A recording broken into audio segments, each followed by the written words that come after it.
First and foremost, got to give a lot of credit to the Seahawks coming out here, playing tough all day, coming up with some big conversions throughout the day, and then from there, I just got to talk about our defense and the amazing game they played to give us opportunities offensively. We didn't do anything with those. A part of that was just the Seahawks, having great scheme, playing together, making things difficult on us, and but we made mistakes. We made mistakes on the offensive side, and when you play a good team like this, you have to be able to take advantage. You got to do things right, and that's what we have to look at in front of us there. Any questions? Open up. How big an impact was T-Mac's illness, and what happened on the interception with him and Bryce? He was playing his butt off out there. He looked fast. He was doing everything. If anything, I would say just schematically, just trying for me and Brad, just trying to figure out ways to make sure we create access and opportunities for T-Mac. I didn't see a drop in his game, in terms of his performance and all that. I love the fact that he was able to get out there for his teammates and do what he did. The interception, underthrown slightly. They're in zone. Love played it, low to high, came up underneath it. We thought we had a nice concept to the boundary right there. There was some space, and I think Bryce would be the first one to tell you he'd like to be able to put that ball on the line on the inside right there. You guys weren't able to stretch the field that much, didn't even really pass downfield. Was that because of the Seattle defense? They did a great job having discipline, staying deep on a lot of our concepts. I think what you saw is a lot of balls go to the checkdowns in different ways. They rallied up and tackled us really well. We didn't end up getting a lot of yards out of some of those checkdowns, but when they play it right and the defense plays from depth and they stay on top and discipline, it wasn't for a lack of trying. We called some passes to try to go down the field, and they did a great job of making the ball get to the check down and rallied up and made some tackles. Dave, what are the emotions right now after you saw Tampa Bay lost, you have a chance to win the division? What are kind of the emotions right now with you and in the locker room? Yeah, we definitely feel the missed opportunity, but at the same time, we know it's in front of us. It's clearly defined.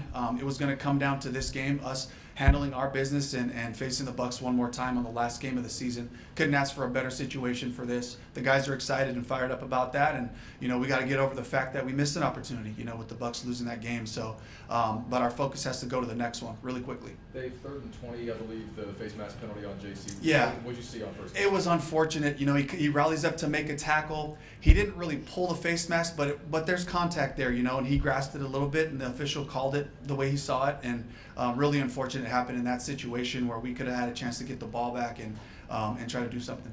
Dave, how do you address missed opportunities behind the scenes? Because we saw this with the Saints loss, and you guys bounced back. How do you bounce back from a performance like this on offense? Yeah, it's going to come down to some really basic stuff, and from what I could tell live, just whether it was formationally or whether it was just the technique that was involved in what we were asking them to do, we got to make sure that we clear those things up so we can play our best ball, and especially when you're playing a really good defense, that we have to be sharp, we have to be on our stuff.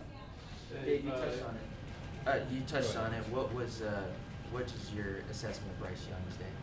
I thought he was competing, and he was making the ball go where it was supposed to be. Other than the interception, he was competing and giving us an opportunity, and operating in what we were asking him to do. So I'll have to look at the film to get a full grade on it, but I saw him out there competing, making some plays with his legs. Critical 4th down right there on the touchdown drive to be able to get us a new set of downs so we can stay in the flow of it. Dave, on Legette lined up offside on that 4th down play. What happened there? Yeah, the official tried to warn him. He was telling him he had his foot there. He was trying to let him know, and Xavier kind of didn't see what he was doing and thought he was okay on that. So we got to clean that up. Another quiet day for Legette. More concerns, or do you still feel confident with him? Just keep playing ball. Keep playing ball. Keep working on the fundamentals. Did you find yourself peeking at the scoreboard at all? Did anyone tell you the Bucs scored?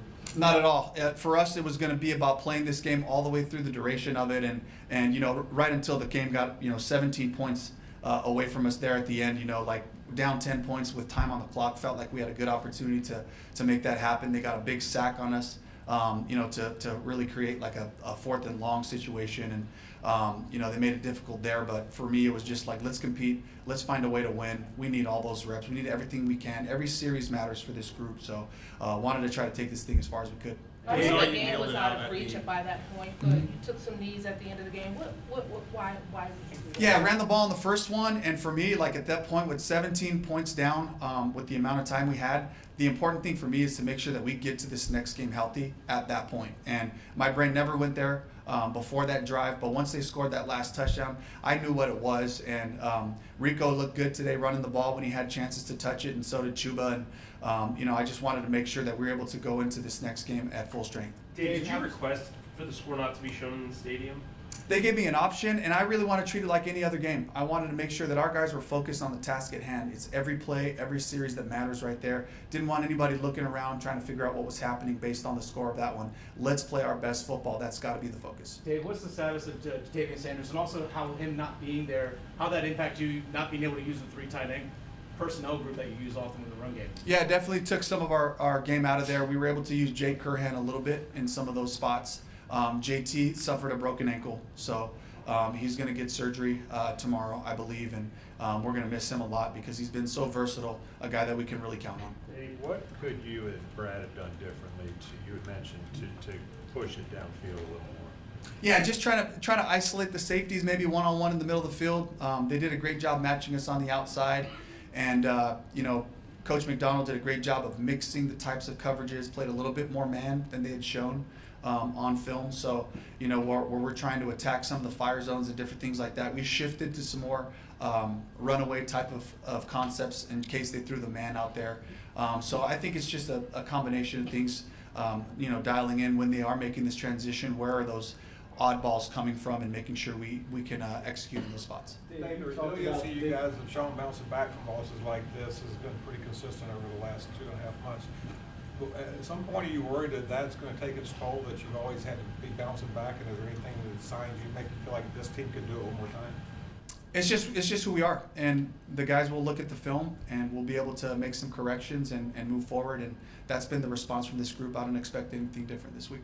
Dave, you've talked about these championship opportunities for a couple of weeks now. How has that prepared you for what is a win-or-go-home championship opportunity? It's to have that mindset, to know that each game truly is a championship opportunity. Here we had one today against a fabulous team, and we couldn't ask for a better situation here to see where we're at and to see if we can call it up and play a really good team and come away with it. And we weren't able to do that, but we have another opportunity in front of us. The guys will be used to having this championship mindset. The way I see it is we've been playing playoff football for over a month, and every single one of these games has mattered. And that's the approach that we have to take. It heightens the focus, and the guys come in ready to work. Dave, they haven't announced kickoff yet. You guys could be a candidate for Saturday. Do you have a preference? Either way, I know that if you play Saturday, if we do win that game, it allows you to kind of have a normal week of prep in case you are the Saturday wild card. So there's an advantage there. But we're comfortable with whatever slot they put us in, and we'll adjust accordingly with our week. All right, thank you, Coach. All right, thank you. Check on Bryce.